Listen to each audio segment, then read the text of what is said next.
Yeah, hopefully. F2 is back as well this weekend.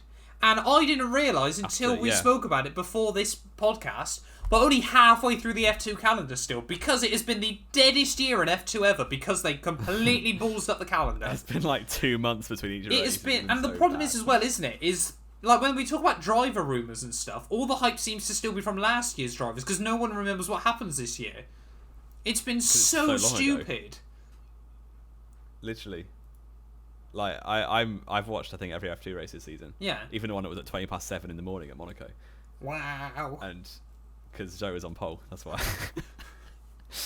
But yeah, it's been so bad to try and, like, usually casuals just, I mean, I don't want to call you a casual, Matt, but people like you who just watch it when it's on, and mid-season, like races like Hungary, Silverstone, Belgium, they're all quite close packed races, so you can actually get into it and know the drivers a bit. Yeah.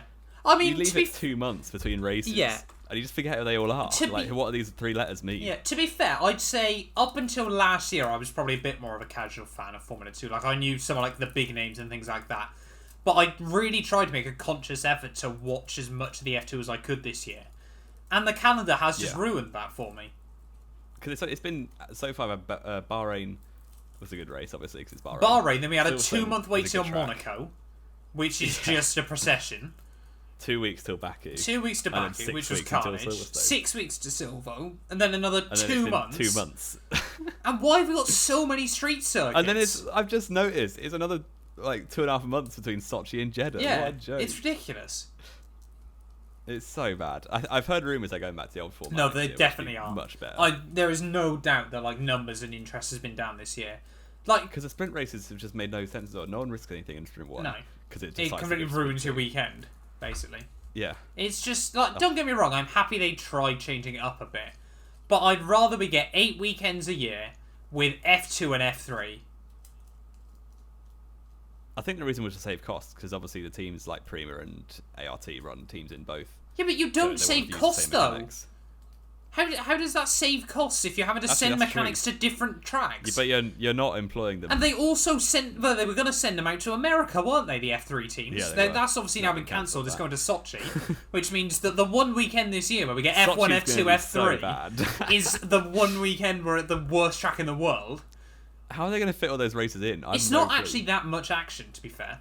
It's only in, another 7 hours? And because there's no W's... Only? What I don't get as well with that is they've changed F3 to Sochi because Austin doesn't have enough hospital beds. And they're going to W They're series. still sending W series out there. It's literally like... And they're more likely to crash. It's literally like the meme of... yeah, it's not great. It's literally the meme from Shrek, isn't it? Of, what's it, the king going, some of you may die, but it's a cost I'm willing to take. That's literally what they've decided, this with W series still going to Kota.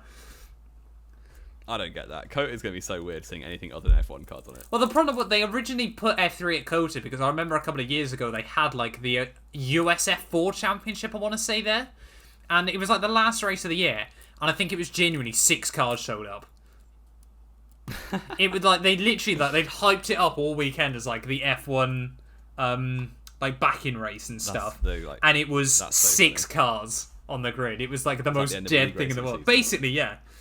It was insane.